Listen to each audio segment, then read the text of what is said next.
good, YouTube? It's your boy Xenny and I'm back with another video, man. If you're new to my channel, please make sure you hit that subscribe button. Make sure you like the video. I will appreciate it. Today we got Shannon Sharpe, BLASTS K1LLING for killing his podcast. So without further ado, let's get straight to this video, man. Gee.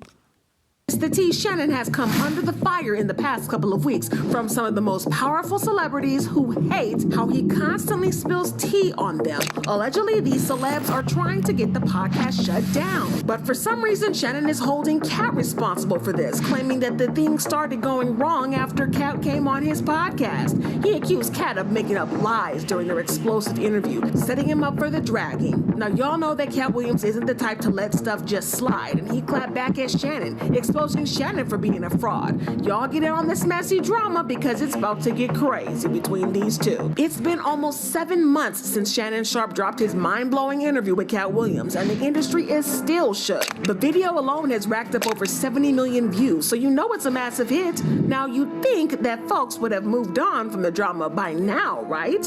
Well, not quite. Fans are still buzzing, and Shannon is still getting roasted. And get this, he's now turning the tables and blaming Katt Williams for all the backlash, even accusing him of trying to ruin his life and career. Now, this whole mess has been brewing ever since the podcast dropped, and at first, Katt was the one catching all the smoke and hate from fellow comedians and entertainers. This isn't surprising, though, because Katt spilled a whole lot of tea on celebrities, and it did not go down well. They felt he was throwing shade and embarrassing his fellow black artists, which they weren't having. But let's be real, Katt really went in hard on them, and some folks thought he was giving off hater vibes. His career wasn't always the best in the past, and there were accusations of him being jealous. Well, Kevin Hart also jumped in, dragging Katt on social media and calling him a clown that belongs in a circus. And honestly, it's tough to blame Kevin because Katt didn't hold back on him either, accusing Kevin of being a fraud who steals jokes. Katt went on to say that Kevin pretends to be super successful when he's really not. According to Katt, a lot of what Kevin shows off is just smoke and mirrors, and he's faked plenty of things in his career. Talk about a heated exchange. In 15 years in Hollywood, no one in Hollywood has a memory of going to a sold-out Kevin Hart show, there being a line for him ever getting a standing ovation at any comedy club. He already had his deals when he got here. Have we heard of a comedian that came to LA and in his first year in LA, he had his own sitcom on network television and had his own movie called Soul Plane that he was leading? No, we've never heard of that before that person or since that person. What do you think a plant is?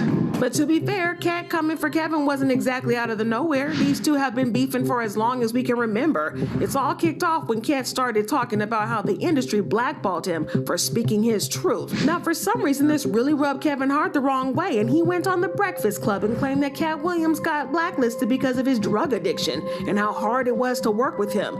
That's how the drama train started rolling. So Katt spilling tea on Kevin on Club Shay Shay was something of payback for Kevin's words. But Kevin wasn't having any of it because he clapped back again, calling Katt a clown, better who belonged in the circus. Hey, Kev, you didn't say nothing to Katt Williams when he did a 3-hour interview talking slow yesterday. You didn't put a shot clock on him. Do you entertain the circus or do you watch it, Bert? Which one do you do? So yeah, there was a lot of back and forth between Katt and the celebs that he called out on the show. But here's the kicker. While Katt was getting dragged left and right, Shannon stayed silent. He didn't say a thing to defend Katt or check the haters. He just watched while Katt got roasted. But as Beyonce said, what goes around comes back around. Hey, my Shay Shay. And now Shannon is being dragged by the... She hit them notes though, damn. You should start singing, man. Leave this blog thing alone, Miss T. Same people who had a lot to say about Katt. He's been fighting for his life against the comments, and he's losing big time because people are not letting him breathe. After his interview with Katt, it was Katt who caught all the heat, and now Shannon is the one in the hot seat. It all started after his interview with Monique, where he dragged Tyler Perry, Oprah, and even her own son. And now Shannon's getting all the smoke. This is where people began to accuse Shannon of using this platform to stir up unnecessary drama between black celebs. And it was starting to feel like the whole point of his show was to invite black artists to trash other black artists who weren't even there to defend themselves against the accusations.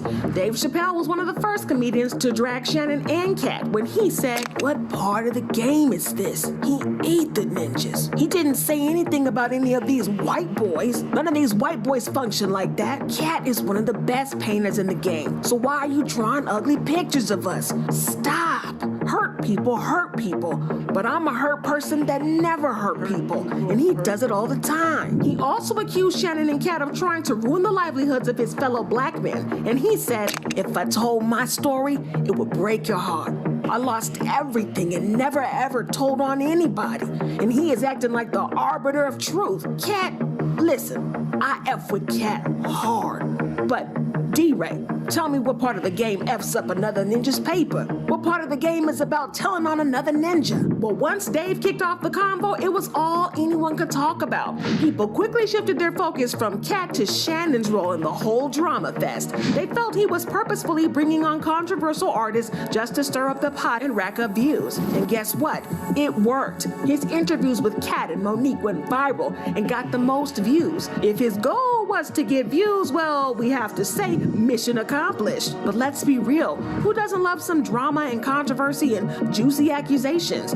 However, other comedians have been voicing their disapproval, like D.L. Hughley, who accused Shannon of being messy and helping his guests spread lies and false narratives about the people they talked about. Well, Club Shay Shay is getting messier and messier. It's almost like Wendy Williams didn't go anywhere. She just got a weight set. And so Monique was on. Every time I see Monique these days, she's on doing some greasy-ass video with her and her daddy complaining about something or working out. I don't know nobody that work out that much and gain weight unless every crunch you do has got Captain in front of it. But apparently she goes on Club Shay Shay and tells the story about how she came on my radio show and I wasn't there at the time. Rapper Mace also dragged Shannon, calling him out for being anti-black, pointing out how Shannon has all this energy for black people, but it's crickets from him when a white man tries to come for him. You call yourself coming at me, right? You want to be aggressive with me, right? Listen, you showed poise, respect, wherewithal, resolve, compassion, reverence. But Skip Bayless, why are you so aggressive anytime somebody black say something? The man said, put your glasses on, and you put your glasses back on. Now, I'm not gonna lie, Mace did have a point there because Shannon does seem to treat white people with a lot more respect. And that's the same thing Dave Chappelle said about him. Dave pointed out how Katt and Shannon only went in on black artists, leaving white folks out of the conversation and accusing them of villainizing. Hey, man. If you guys new to the channel, please make sure you hit that subscribe button. Make sure you like the video. I will appreciate it. And I'm going to see you guys on the next video, man. Peace.